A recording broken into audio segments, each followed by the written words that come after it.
So we've got another thing to be doing here, of course. Another topic. The topic's equilibrium. All right. So this is one of the probably the most fundamental idea in statics. We'll start with it here. We'll come back to it again at another time too, but we'll start with it here. So this is on page 240. Okay.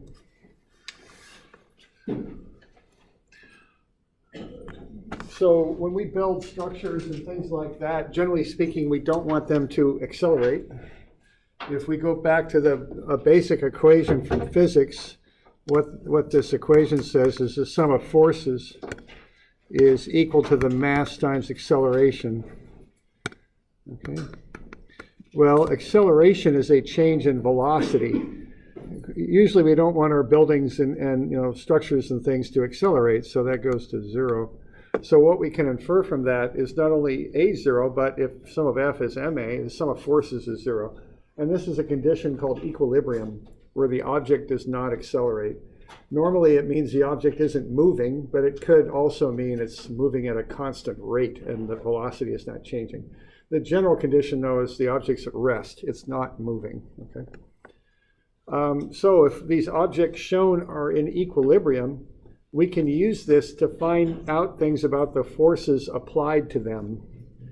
All right, so if we've got these three objects here that are in equilibrium, we can infer what the unknown forces are.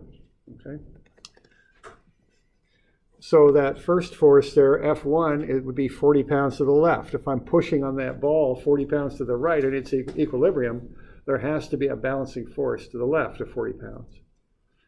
On the second example, if I'm pushing to the ball to the right with 40 pounds and I know I have 10 pounds already pushing to the left, F2 would be 30, because 10 plus 30 would get me 40 to the left, which would balance out the 40 to the right. Okay. If I have a bridge and the weight of the bridge is 6 tons, a ton is 2,000 pounds. What that means is the sum of the two supports on the footings would be 6 tons up. Okay. So that's basic equilibrium there. All right, now what we do here when we work through things in designing things, we make design assumptions about what the loads are. The loads are the forces that are applied to the supports, the objects. So on these floor beams here, we have the load of the people and the furniture, typically called the live load. We also have the weight of the beam itself. On the roof beams, they probably designed something in there for snow. Not that it snows that much here, but if it does, that will create a bit of a load. There's wind on the walls. There's different types of other loads that are called dead loads sometimes that don't move around so much. So you have live load in a building and dead load. Those are applied forces that you would make assumptions about. Okay? In statics textbooks, those are given usually. You know what the forces are. But if you're going to support the object, you need to find what the forces are on the supports. That will get you a full picture of all the forces acting on the object. So you kind of, in physics terms, you might have the actions and the reactions, might be the way to express that. You need to know all of them in order to design the object properly. Okay, so we use this sum of forces is 0 to figure out what the reactions are. So the way we do it is right there. We decide what we want the object to be. What we need to do, we need to draw up what's called, for some reason, it's called a free body diagram. And about every 3 or 4 years, someone explains to me why it has that name, but I always forget because it's kind of it's an odd name. It's really a force diagram on an object is what it is, okay? So, but it's used so commonly that I'll use it too. I'll abbreviate it FBD. It's a force diagram. Okay, you decide what you want the object to be. You draw a boundary around the object. Then you draw in the forces acting on the body or the object. Forces can be caused in 2 ways. One, by physical contact. If you're going to exert a force on something, you got to be touching it somehow, okay? But there's also a second type of force that's called a body force. In this class, that'll just be caused by gravity. That's weight, is what that is in our world here. When you're in physics or some other classes, you could also look at magnetic fields and things like that. In our class, body forces are always weights. Okay? So those are the two ways you can have applied forces. And, okay, contact forces and weight. All right, we've got some special types of forces that are applied. And we want to mention these because they act in certain ways, okay? First one is a cable, all right? So a cable is a general term for a rope, a string, a chain, things like that, okay? Now, there are two things to know about a cable. First thing is the cable can only pull, okay? All you can do with a cable is exert tension. You can only pull with it. What happens if you try and push with a cable? Not much, okay? All right, so you only pull. Okay. And the other thing is the direction of the cable is also the direction of the force, okay? So if I want this thing to move up, I will pull up. If I want it to move to the side, I can't really move it to the side with this cable. To move it to the side, I have to orient the cable horizontally, okay? Or maybe at an angle so it has a horizontal component, okay? But the deal here is the force in the cable follows the line of the cable itself. I would contrast that with a board or a book. See, I can hold the board horizontally and pick the object up. I can do that because this book here is rigid, okay? But a cable is not. I can't orient a cable horizontally and make that object move up. It just doesn't work. I've got to turn the cable so it points up too to do that, okay? So a cable is always in tension, it pulls, and if you know the line at which the cable acts, you also know the line of the force, which again would not be the case if you had a wooden board. With a wooden board, the board could be horizontal, but you could exert a vertical force and pick up an object vertically with a horizontal board, okay? To contrast a cable. Okay. So good with that? Okay. All right. The next one is a pulley. A pulley is used to redirect a force. With a pulley, you can pull down yet lift something up. That's the purpose of a pulley. All right. And we're going to look at pulleys that are in static equilibrium. So with a pulley, I can pull down but lift this object up. The pulley serves to change the direction of the force. Now, if an object is in static equilibrium, the force everywhere in the cable is the same with a pulley. That's the assumption we make if the object's in static equilibrium. So if this thing weighs 160 newtons, which actually I don't think it does, but if it did, the force in the cable everywhere would be 160 newtons. You can assume that. Okay? So that's the deal with a pulley. You're dealing with a pulley system. The force in a given cable is the same everywhere. Okay? So if that's 160 newton force down, the force in the cable here will be 160 newtons. On the other side of the cable, it will also be 160 newtons. Notice both of those cables are pulling, and the result there is there's no net twist about that pulley. The thing stays still. It's in equilibrium. Okay. You good with that? Okay.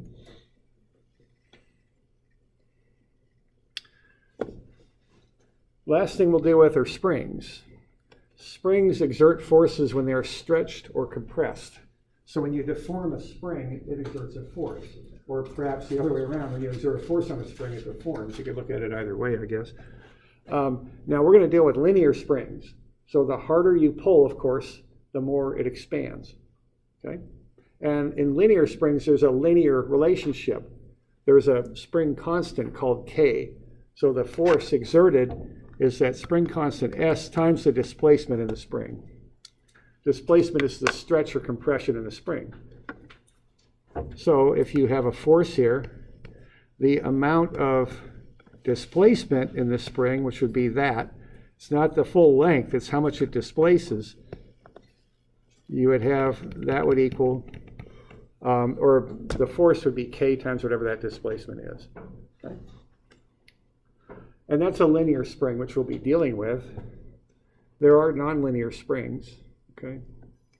Like there's a nonlinear spring. See how it gets wider as it gets further down? That's going to make it exert different forces along its length, okay? And not have that linear force displacement relationship. Okay.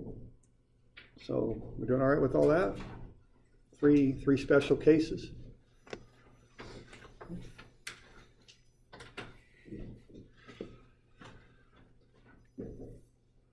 All right. Why don't we look at an example?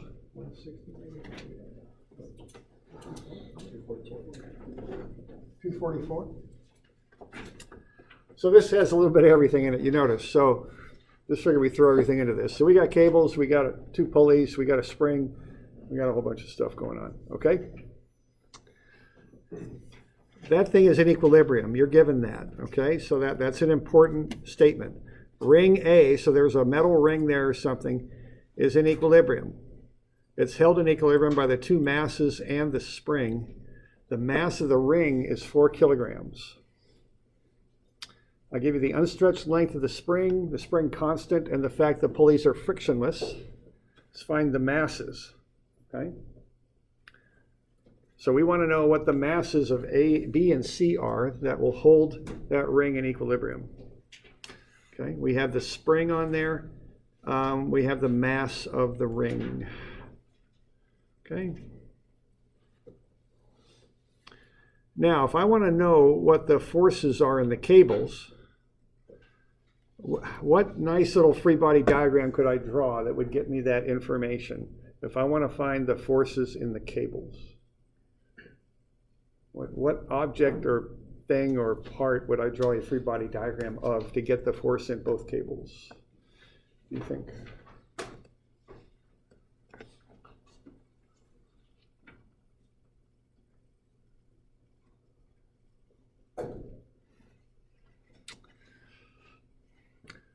Okay, yeah.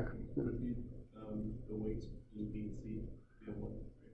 I'm sorry now? The weights, the B and C. We're going to have to get there eventually, but unfortunately we don't, we're going to have to start relating them together. Okay. And there is kind of a chain reaction that's happening here. We're going to have to do that eventually, but that's a little ways down the road, so to speak. Okay. All right. Let's see. What's in equilibrium? Yeah. So if we draw a free body diagram of that ring, and I always like to draw on the boundary. If I put a boundary around that thing like that, whenever I draw a boundary like that, anything I cut through becomes a contact force. So if I do that, I know those cables are in equilibrium. So they're going to do that and that. They're going to pull at the angles of the cables. I know that spring force is being stretched. It's going to pull down. And I know the ring itself has a weight. Okay? Now I should be able to find the spring force, and I already know the mass, so I can find the weight pretty quick. So I'm going to have 2 unknowns, the 2 cables. But that's okay, because I got 2 directions to work with, X and Y. So I can find 2 cables using 2 directions. Because I'm going to use vectors, X will be separate than Y, so I'm going to have 2 equations to work with, okay? So what I will do is I will draw a free body diagram of the ring. That allows me to relate the 2 cable forces together, as well as the weight of the ring and the spring force. Okay? So that's the approach on this. And I kind of drew that boundary in there purposely. That's what I'm going to use to cut that ring free. That allows me to identify what I call the contact forces. Because when I draw a boundary around an object, I can identify what touches it, and that they're going to create contact forces is what they're going to do. All right. You got any questions on that?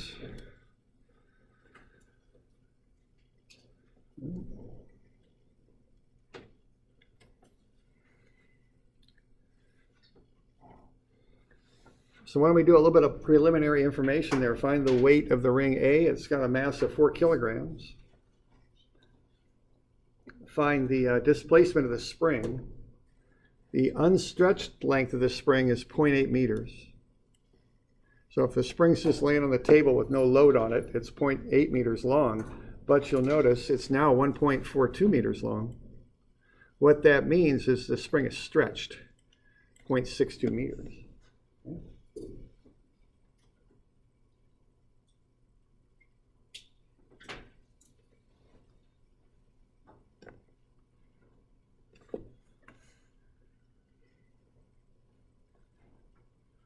So what I can do then, if I know the stretch in the spring, is I can find the force of the spring. The spring constant I'm given at 450 newtons per meter. The stretch is 0.62 meters. If I multiply those together, I get 279 newtons for the spring force. Okay. All right, so how about getting a quick free body diagram of the ring there? I drew the ring in there for you on the right. Why don't you get the forces on there now?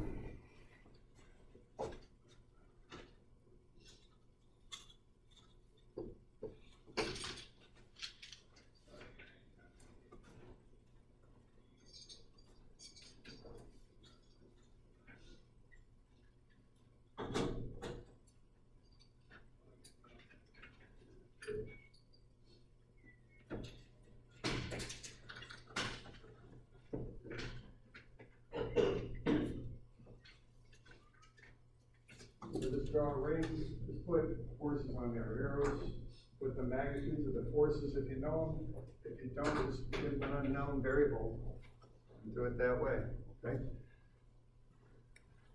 So on that ring, we got arrows. Going to have, I think, 4 of them. Weight of the spring, or excuse me, weight of the ring, force of the spring, and the 2 unknown cables. If you know the magnitudes, put them on there. If you don't, just label them with some sort of unknown, okay? Okay.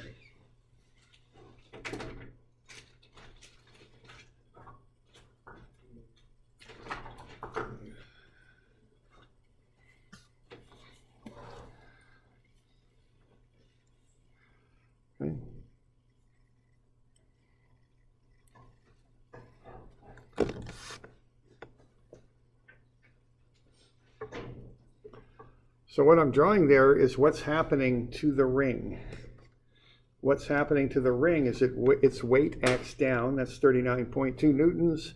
The spring force, the spring is being stretched, so the spring pulls it down. And then the cable forces go 60 degrees to the left for B and 20 degrees to the right for C. Okay? And I know that ring's in equilibrium. And I've got both the unknown cable forces on it. All right.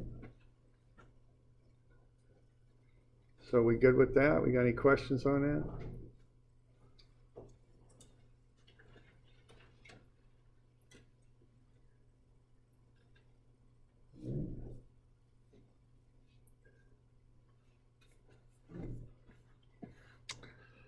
So now we got a nice picture. That's called a free body diagram. So force diagram is really kind of what it is. Okay.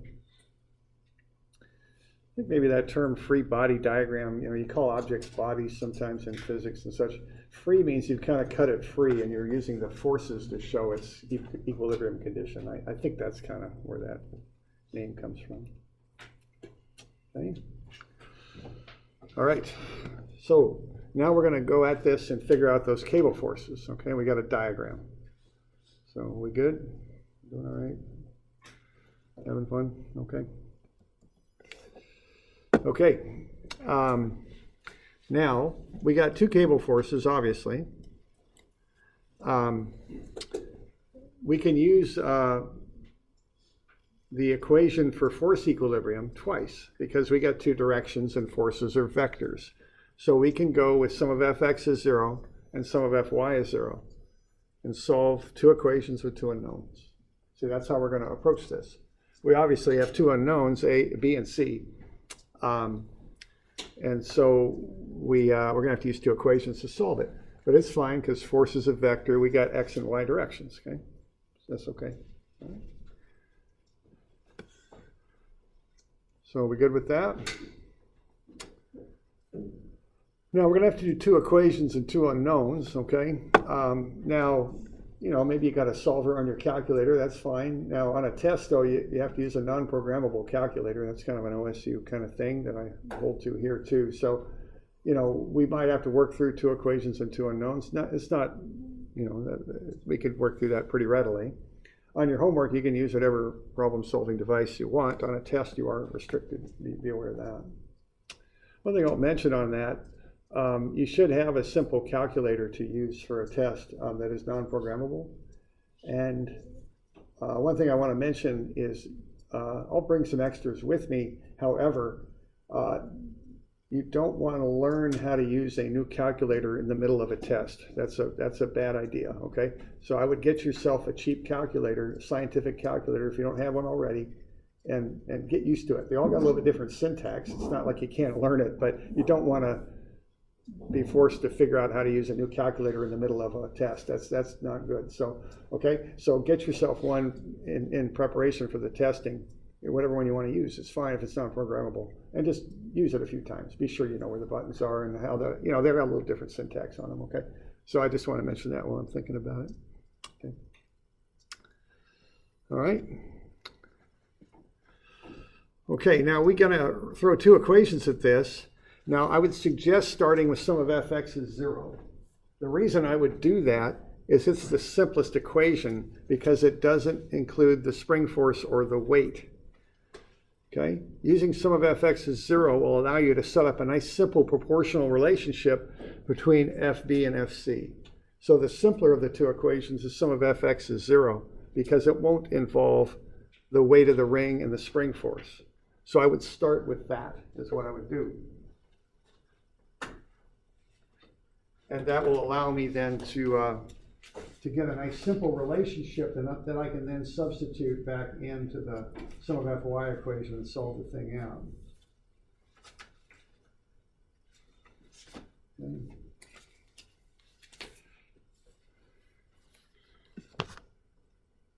So that's how I would approach this. So we're going to use some trigonometry, and we're going to go sum of fx is 0. And then we're going to get a nice substitution, then we're going to go sum of Fy is 0 using trigonometry and plug it in. That's the strategy here. Okay? All right, so sum of fx is 0. Now, what I have there for my free body diagram is the ring.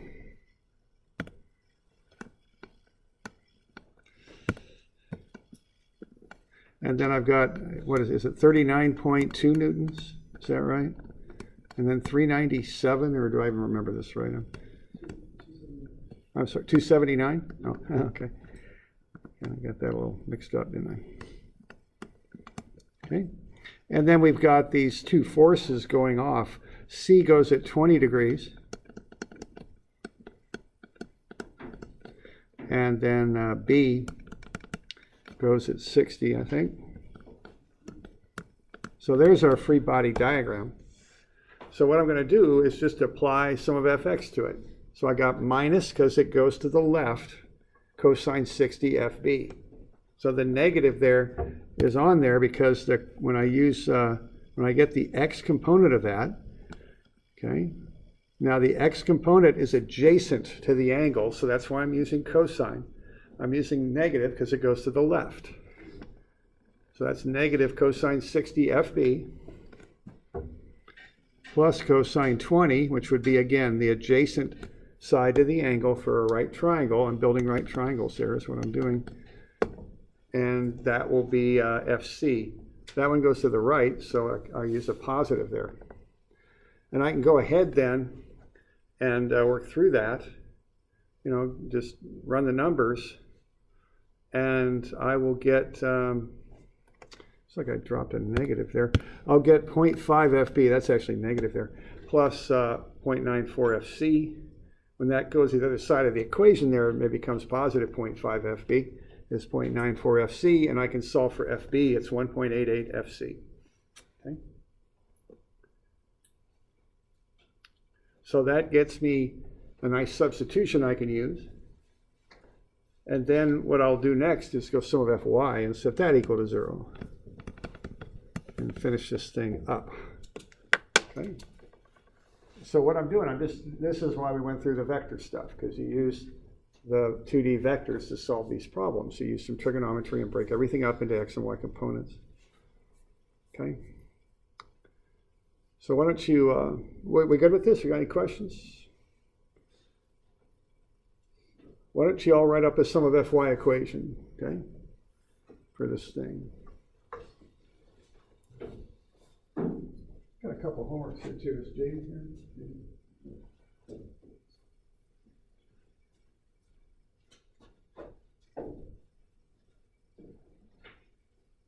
Steve? One, two.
So what, you're going to have sine of 60 times FB, right?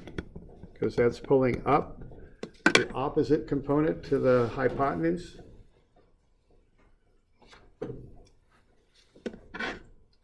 So that'll be a positive, right? That'll be one thing you'll have in your equation.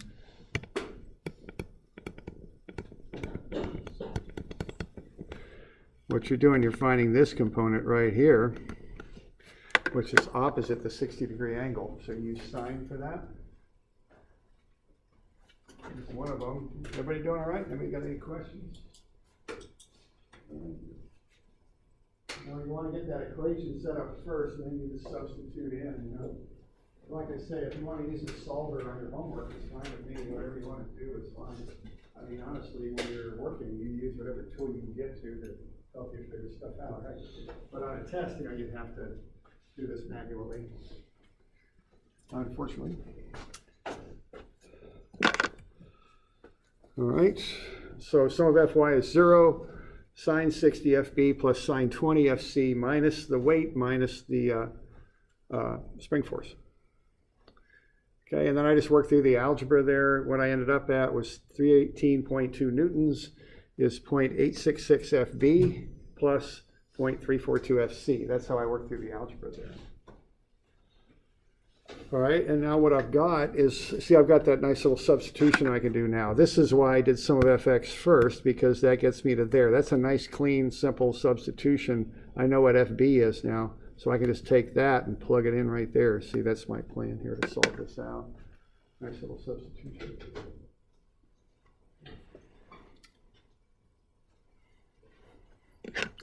So we got any questions on sum of Fy? Is that going all right?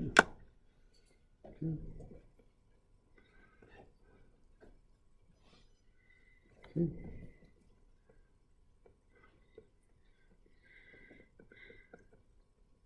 Okay. All right, and then from there it's just you know, a substitution. So I know 318.2 is 0.866 FB plus 0.342 FC, and I know that FB is 1.88 FC, so I go ahead and put that in there like that, and then work through it, and I can solve for FC. It's 162 newtons. Okay.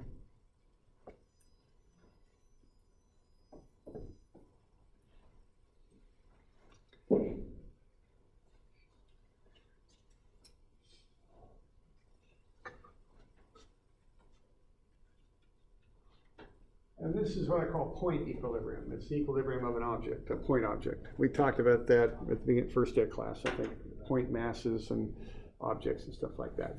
We're just doing it for a single point in space. And we're just calling it a ring right now. Could be other things. Okay?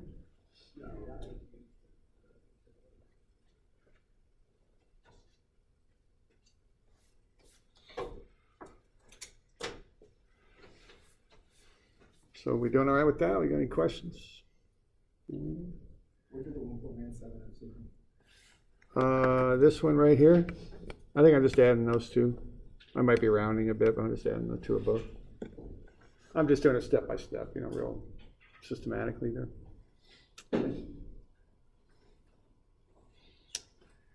Okay. Anybody else? Questions? All right. So that's an example of what you can do with this stuff, okay? If you're just doing force equations in 2 dimensions, you're limited to 2 unknowns because you only got 2 equations to use, some of fx and some of fy, okay? That's all you can solve for. If we had 3 wires holding that thing in, we couldn't solve it. It'd be what's called statically indeterminate would be the term. Okay? All right. And so I tend to do these, oh, whoops, we got to finish this thing up. We found the weights. And that's one thing I want to emphasize here. When you do statics, you find weights. You find newtons and pounds.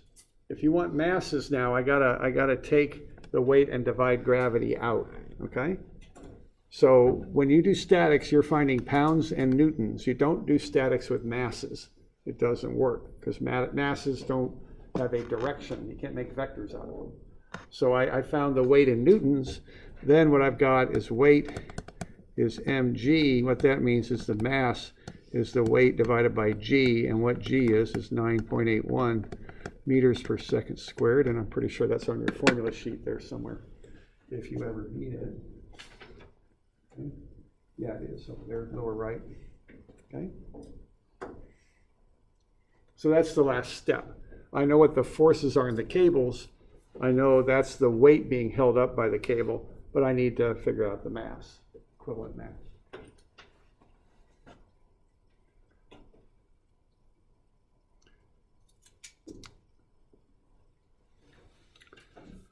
All right, so that's 2D. And I tend to do that in kind of a visual approach using trigonometry. That's how I would do these. That's my approach on these. Okay. Now we can also do 3D problems, okay? Now, 3D problems, I use what I would call a more formal approach to doing these because they're more complicated. All right? So I usually wear a tuxedo when I'm doing these. It's a formal approach. So what I've got now, I got 3 equations, 3 unknowns, some of fx, some of fy, and some of fz are all are equal to 0. So, you know, I've got one more unknown I can handle in 3D. 248 is where I am, page 248. Okay, so what I do here, I'm very systematic about this. I write all the forces as x, y, and z Cartesian vectors. For the unknown forces, I can find unit direction vectors, and then the force magnitudes are the unknowns. That's generally how that works. Maybe not always, but that's common. Then I build a matrix out of it. There are 3 rows, x, y, and z. But the forces are put in columns. Okay, solve the equations then to find the unknown forces. Okay, so that's how I would do this. So step 1 is find Cartesian vectors for all the forces. Step 2 is put them in columns, and that creates an x, y, z matrix basically. Then I solve out the matrix. Now you could use matrix methods to solve these out. Normally in the stuff I give you, I don't make them really difficult things to solve out. It's, you know, they're usually pretty straightforward, the ones I give you. So you don't have to really use the full-blown matrix stuff to solve it if you don't want. Okay. So let's have a look here at this next page, I think. And let's say we've got this thing here. We've got a sphere that's being held up by 3 cables. So 3 cables means we can solve it. We've got the weight of the sphere is 9,000 newtons. We've got the direction of a wind force there given with 3 angles. You also have a series of notes here which kind of define what's going on with those unknowns. OA is in the negative y direction. OB runs along the x-axis. And then those angles refer to the wind force. Okay, so that's what we've got. All right, so here we go. So as I say, this is a little bit more kind of a formal thing here. So step 1, express all forces as Cartesian vectors. Okay, so that's what I'm doing first. So what I've got there is the wind force, the magnitude is 6,000. And then the angles there are given, 74 for the X, 17.54 for the Y, and 97 for the Z. So I just take the 6,000 times the cosine of each of the direction angles there for the X, Y, and Z axes, and I can multiply that out. Okay. So the wind force is 1654, 5721, negative 731.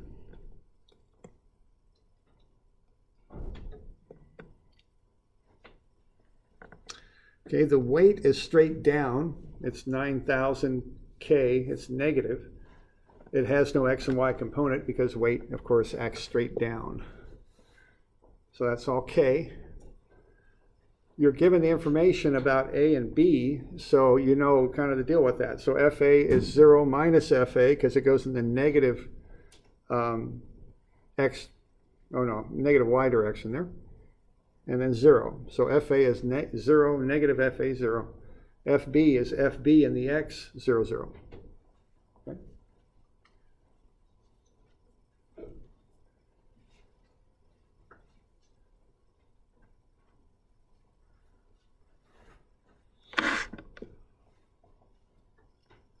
Are we doing all right with that? So I'm just kind of walking down through these things and getting vectors, X, Y, Z, force vectors for each one. Notice the first two, I've got all numbers because those are known forces. I know the wind force is 6,000. I know the directions of that vector. I know the weight is 9,000. So those are, they have numbers in them. But A and B, I don't know their magnitudes, so I just put unknowns in there. Okay, I'm going to solve those with my X, Y, and Z equations is what I'm going to do. Okay.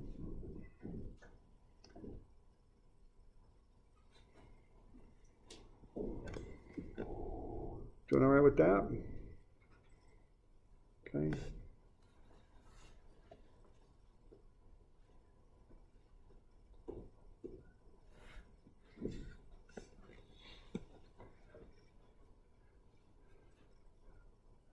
Okay, so we got that. Now there's one other, of course, and that's that one that goes from O to C. Now that's going to take a little bit more working on, isn't it? See, that's a position vector. So if I want to go the position vector from O to C, I don't know if we have to do too much, extra stuff to get that. What's the position vector from O to C? What would that be? Because see, O is at the origin. That's why this is a fairly straightforward problem. What do we got? And the X, what do we got? Yeah, -2, right, because it's going back into the page. It's negative. Y, we got, is it 1?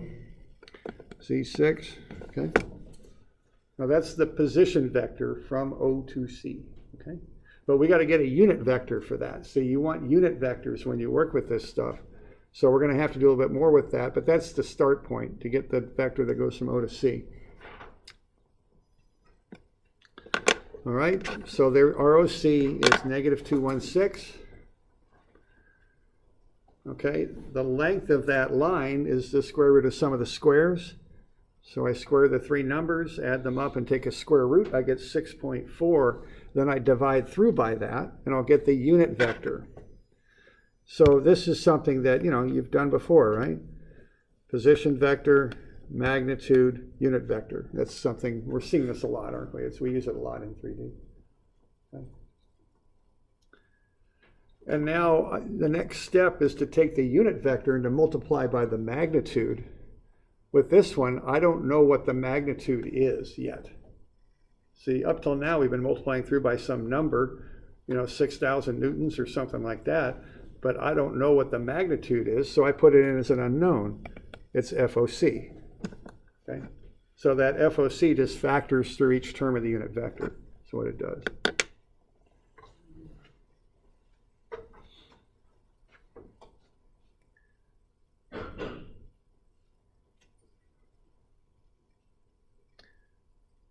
We doing all right with that? Kind of standard drill. We've done this a number of times. The one little slight difference on this is I don't know what FOC is. I don't have a number yet, so I just multiply it through as an unknown. Just instead of a unit vector, I've got those unit vector components multiplied by the unknown FOC every time.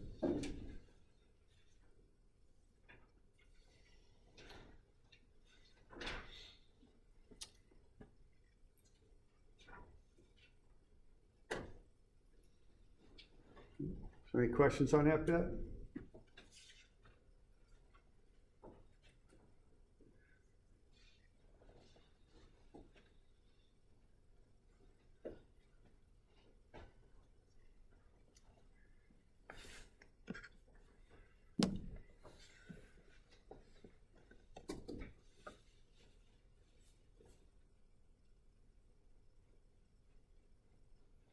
Okay.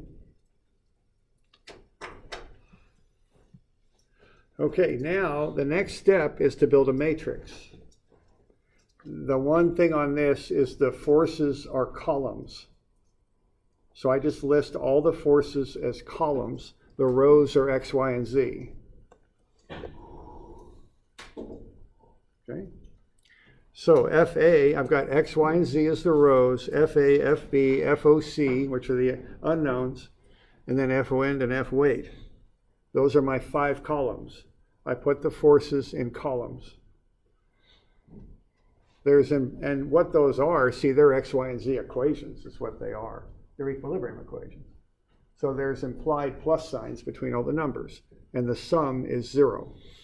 That's what's up, okay?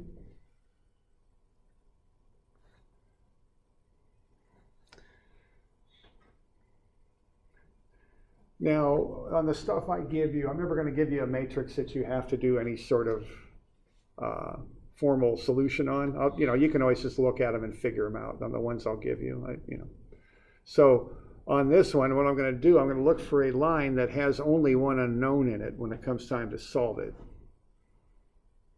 Okay. So I've got a row X, row Y, and row Z. Those are some of Fx, some of Fy, and some of Fc equations. And so I'm just going to pull those out and solve them one at a time. Okay. So I think the first one that I'd solve would be this one, because I only see one unknown in there, OC. Okay, that's the only unknown.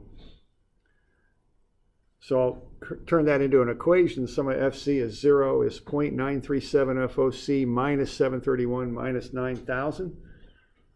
And I can go ahead and do the algebra on that and solve for FOC. That's 10,385. Okay. Now that's a good one to get first because I've got that FOC in every equation, see? So, but it's known now. I found it and it's known. So once it's known, now that makes the other equations a lot easier to solve for. I'm not even sure what's going on there. What do I got there? What is that? Can I make it go away? I guess I can. Okay. There we go. Okay, so FOC is 10,385. Now I'll look for an equation that has one additional unknown. FOC can be an unknown, but I'll want one other unknown I can solve for, so I went with sum of Fy. I've got FOC in there, but I know it's 10,385 now. And then I've got negative FA. So I go ahead and run that one. So I got sum of Fy is 0 is negative FOA plus 0.156 times FOC, but I know what FOC is now. It's 10,385, so I can pop that in there. And then plus 5721. I can solve for FA then, it's 7343. And then I can do the same thing for sum of FX because I've got FOC, the only other unknown in there is FB, I can solve for that. Now again, if you want to do a full matrix solution on this, that'll work fine too. I mean, no worries, but you can solve this just by looking at it, by treating it as a system of equations if you want. Okay. It's fine. All right, so what I just found now are the forces in the 3 wires. So I have this sphere that's hanging, with wires. I knew the weight of the sphere and I knew the wind force. Now I can solve for the forces in all the wires, see? And once I know all these forces, now I can start to design things. Probably in this case, I'd be interested in how strong those wires have to be to hold. And now I know the forces they're going to be, they're going to have, so I know how strong to make them. Okay?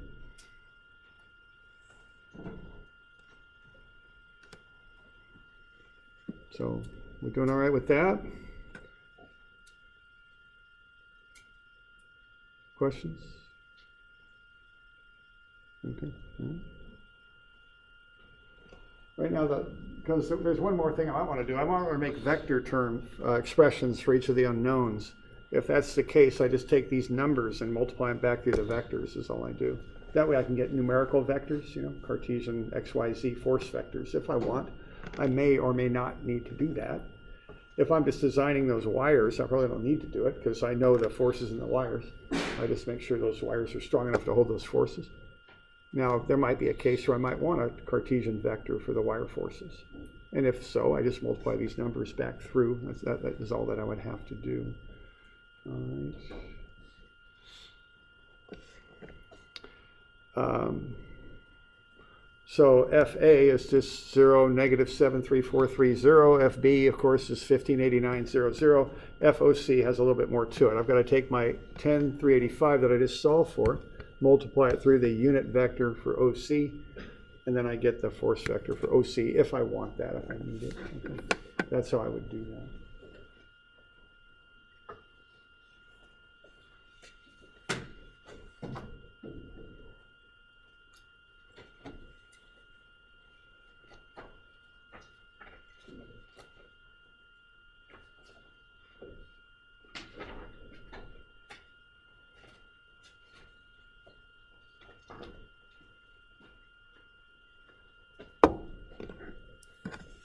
All right, so that's a potential last step. It may or may not be necessary. It just depends on what you're doing. Okay.